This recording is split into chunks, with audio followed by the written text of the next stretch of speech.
Stop. What I am about to say is not for everyone listening. It is for you. You have been carrying a silence that no one around you has named correctly. You have been smiling through days that feel heavier than they should, answering messages with a strength that costs you more than anyone can see, and walking through ordinary rooms while something inside you keeps asking whether anyone else can feel what is shifting in you. Tonight I am not here to entertain you. I am here to tell you why your heart has been restless, why certain doors seem delayed, why some prayers feel like they are echoing back to you from a distance, and why even now you still have not been dismissed by heaven. Stay with me, because by the time this ends, you will recognize the signs, the pattern beneath the signs, the deeper root beneath the pattern, and the quiet declaration that has been waiting to be spoken over you. By the time we close, you will understand why the same ache keeps returning at odd moments, why some relationships now feel strangely thin, why your spirit reacts to ordinary things as if they are carrying hidden meaning, and why certain repeated details keep appearing until you finally pay attention. You will also recognize that none of this is random. You will see that what feels like pressure is often preparation, what feels like distance is often protection, and what feels like delay is often a careful arrangement of your life by a hand that does not rush what it loves. And before this message ends, there will be a declaration spoken over you that does not flatter you, does not perform for you, and does not ask you to become someone else. It simply names what has already been written. You did not arrive here by accident. You were drawn here by appointment, by a timing that has more wisdom than your calendar, more tenderness than your memory, and more precision than your fear. The moment you pressed play, something in you was already answering.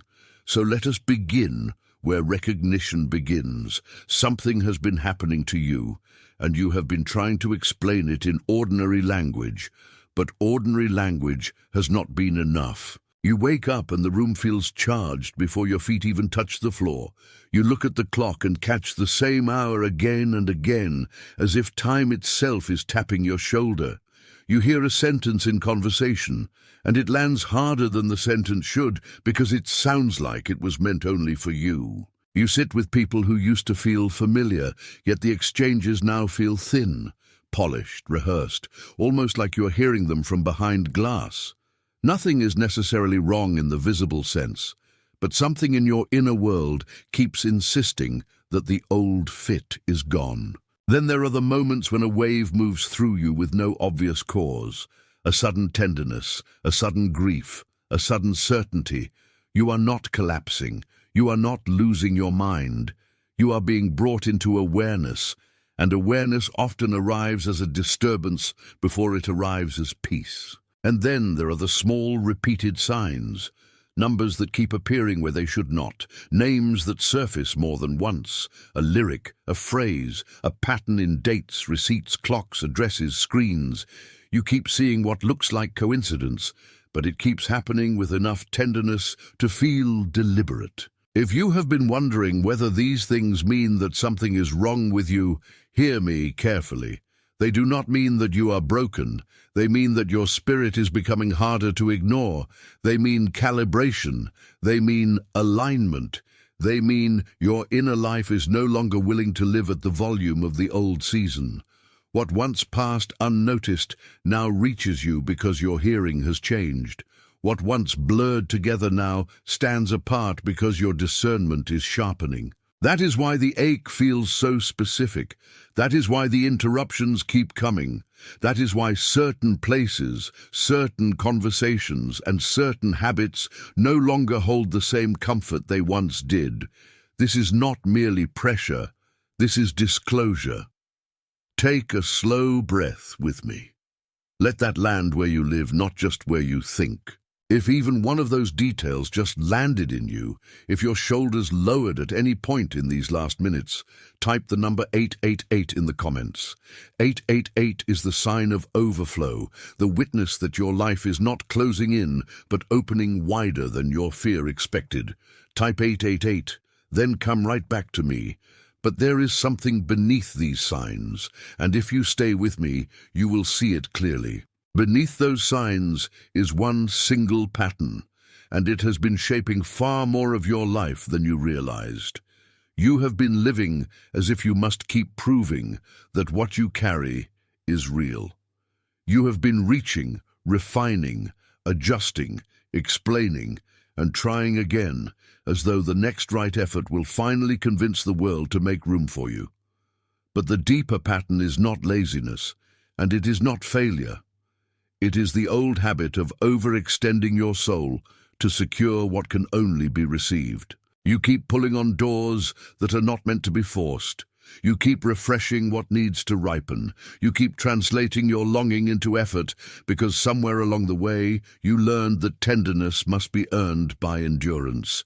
So you work harder than the room deserves, and then you wonder why the room still feels closed. This pattern shows up everywhere, in how you answer too quickly when you're tired, in how you make peace before you have even been heard, in how you keep staying available to what has already outgrown you, in how you call exhaustion loyalty and call self-abandonment strength. And because you are sincere, you have often mistaken this pattern for faithfulness.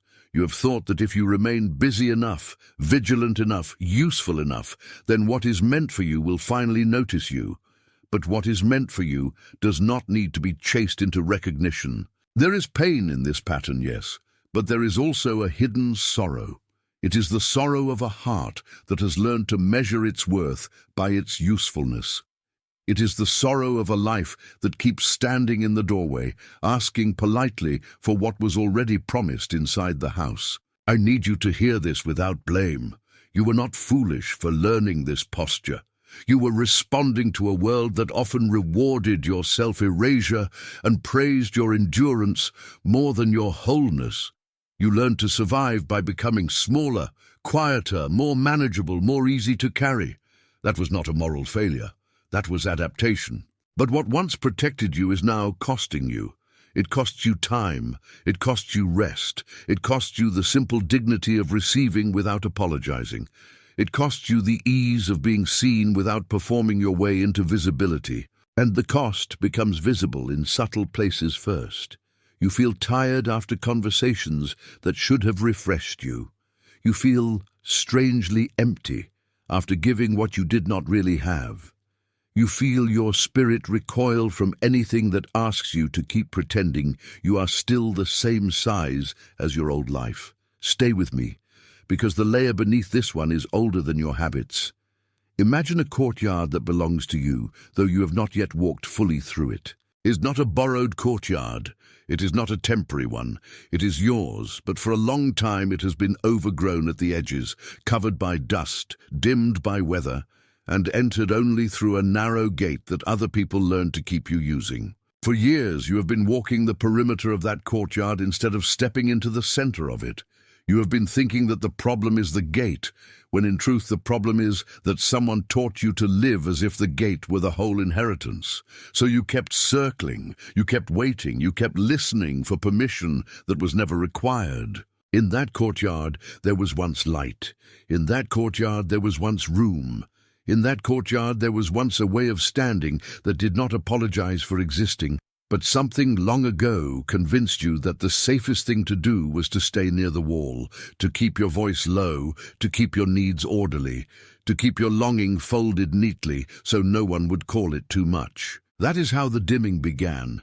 Not by violence alone, but by repetition, not by one dramatic wound, but by years of learning that your fullness made other people uncomfortable. So the courtyard remained, but you only visited its edges. The center became memory. The center became rumor. The center became the place you looked at from a distance and called inaccessible. And yet the courtyard never forgot you. The stones still know your steps. The air still knows your name. The light still waits where it was first meant to fall. What has been happening in you is not the creation of something new from nothing. It is the return of what was never meant to be buried. The voice that was softened for survival is beginning to gather itself again. The posture that was bent for acceptance is beginning to straighten. The inner door that was kept narrow is beginning to open from the inside. Let that image stay with you. Do not rush past it. If something inside you just opened with the courtyard, if that hidden place felt familiar in a way you cannot fully explain, type the words, "I am here," in the comments. Say them as a witness, not as a performance. "I am here" is the sound of your spirit, refusing to remain at the edge of what belongs to you. Type it, then come right back to me. And now we move from the courtyard into the return. The solution is not that you must do more. The solution is not that you must become more disciplined, more impressive, more useful, more able to explain yourself. The solution is a return, a homecoming to the self that was never meant to live only at the perimeter. You do not need to earn the opening of that courtyard. You do not need to build a new one. You do not need to prove that your presence deserves a place there. What you need is to stop standing outside your own center as if permission were still being negotiated. There is a receiving that belongs to you, and it does not come through striving. It comes through recognition. It comes through the gentle refusal to keep living as if your life is something you have to force open with both hands. It comes through the quiet surrender of the false belief that if you loosen your grip, everything good will leave you. One practice can anchor this return. I call it the morning gate. Before you speak to anyone, before you reach for the screen, before the noise of the day forms around you, place one hand on your chest and say, in your own voice, "I do not stand outside what is mine." That is not an incantation. It is a reorientation. It teaches your body that the center is not a place you have to earn each morning. The second practice I call the threshold pause. When you feel the old urge to over-explain, over-give, or over-perform, stop for one slow breath and ask yourself whether you are about to enter a room as a guest in your own life. If the answer is yes, pause again. Let the pause become an act of stewardship. Let it remind you that your presence is not a favor. This is how the return begins. Not with noise, but with consent. Not with panic, but with a softened yes. Not with striving, but with steadiness. You are not being asked to manufacture a miracle. You are being asked to tend what has already been placed in your care. And in tending it, you begin to notice how much your life has been waiting for your own agreement. The courtyard changes when you stop treating it like a rumor. The air changes when you stop apologizing for entering. The light changes when you allow yourself to stand where it was always meant to reach. There is a dignity in that kind of receiving. There is a holiness in it too. It does not shout. It does not force itself. It simply arrives and waits for you to notice that the door was never as shut as fear claimed. If this message has confirmed what your spirit already knew, let your amen be without words. Let your like be that quiet agreement. Not as a metric, not as a performance, but as a simple witness that what was named here was named rightly. Sit with that for a moment. Let it settle past thought and into recognition. Someone came to mind while you were hearing this. I know, because messages like this do not only reveal a truth, they also reveal a face. It may be someone quietly tired, someone secretly seeking, someone carrying a dignity nobody around them notices. It may be someone who has been strong for too long, someone who has been waiting at the edge of their own life, someone whose silence is not emptiness, but restraint. That person is not appearing by accident.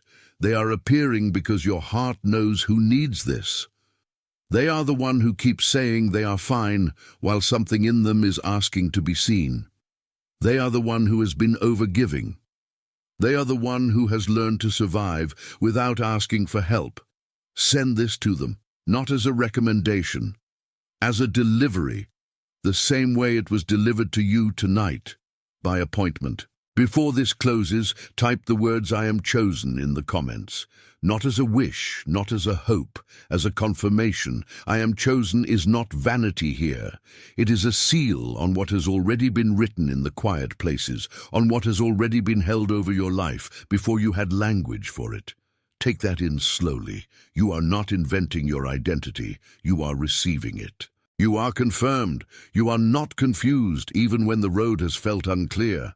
You are confirmed in the very place where you thought delay meant denial. You are steadied. You are not being abandoned in the middle of your becoming. You are being held while what is real settles into form. You are returning. You are not losing ground when old skins fall away. You are moving toward the center of the courtyard that was always yours. Right now, all across the world, others are hearing this same recognition in their own way. They are not in your room, and yet they are with you in this moment of knowing. They are carrying different stories, different names, different histories, but the same quiet witness is landing in them too. You are part of a gathering that does not announce itself loudly, and that is exactly why it is real. It is sealed. Before this ends, I need you to stay with me a little longer, because what has been opening in you is not something that can be rushed, and it is not something that closes just because the room becomes quiet. It continues in the hidden places, in the breath between thoughts, in the way your heart keeps recognizing itself even after the words have gone still. You are not finishing a message. You are crossing a threshold that has already been standing open for you, waiting for your agreement, waiting for your surrender, waiting for the moment when you would stop treating your own soul like a stranger in its own house. That is why this feels tender. That is why this feels serious. That is why some part of you has been listening as if every sentence were placing a hand on the shoulder you have carried for too long. Do not hurry past this. The soul does not always celebrate with noise. Sometimes it celebrates by relaxing. Sometimes it celebrates by no longer bracing.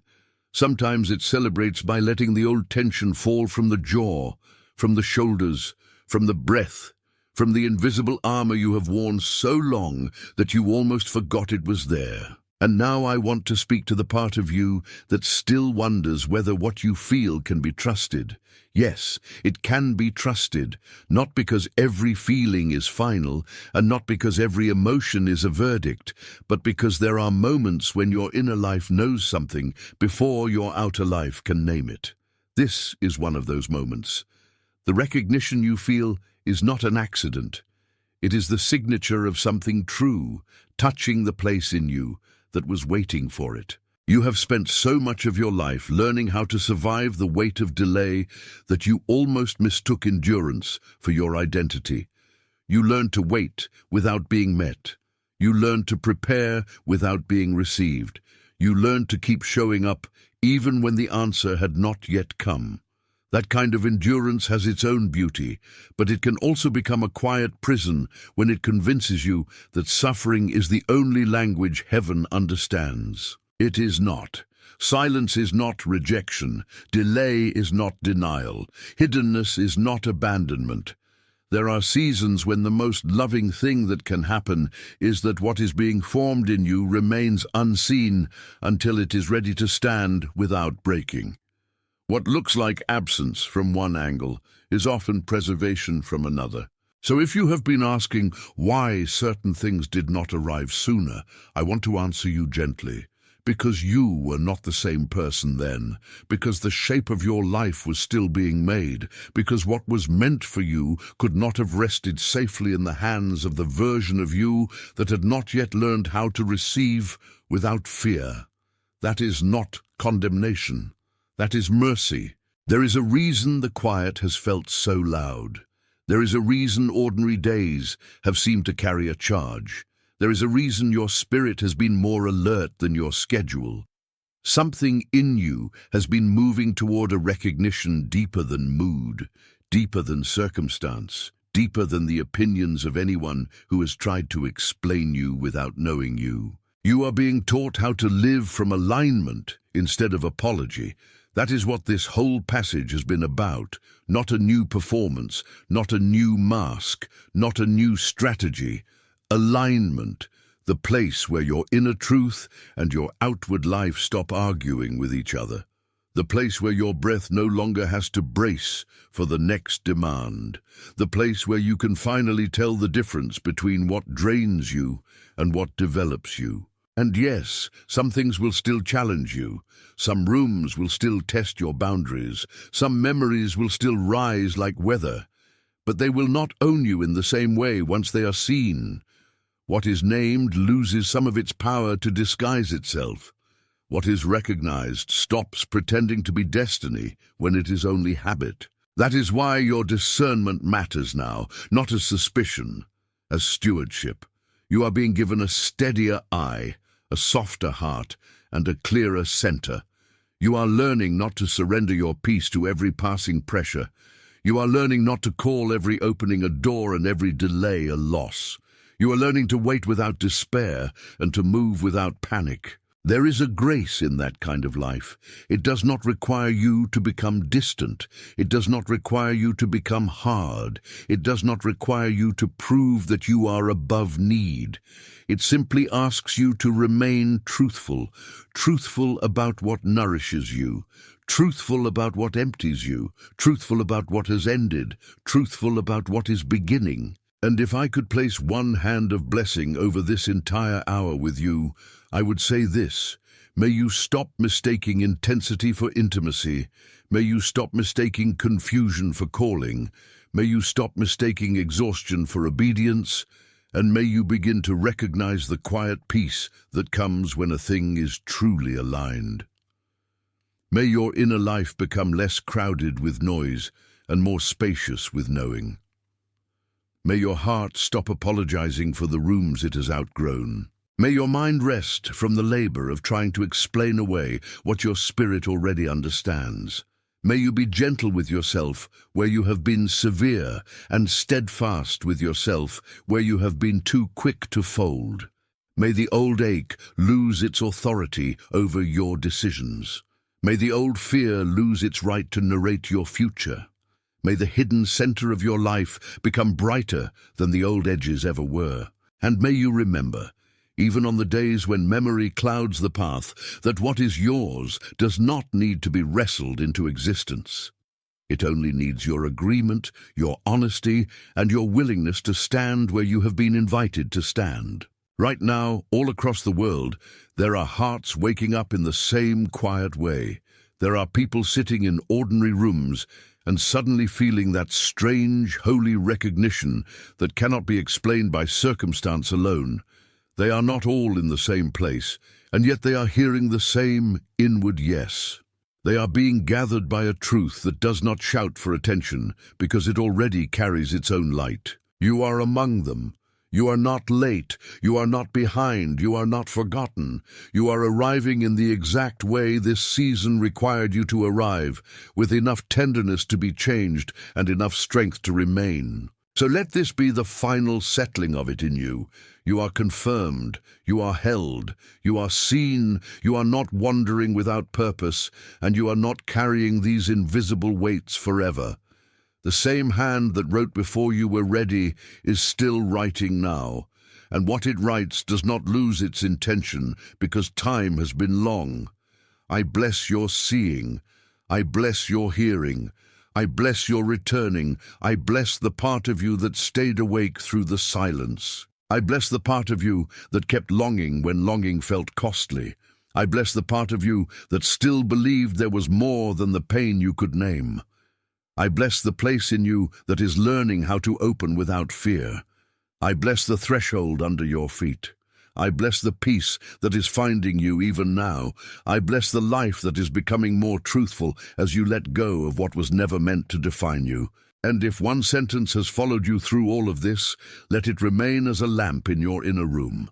You do not have to force what has been set apart for you. You do not have to force what has been written. You do not have to force what has already been held. You only have to remain present long enough to receive it. There is no need to strain against this moment. There is no need to hurry to the next one. There is only this stillness, this recognition, this quiet certainty that your life is not being overlooked. It is being prepared. Walk gently now. Hold loosely now. Trust the timing that has carried you this far. It is sealed.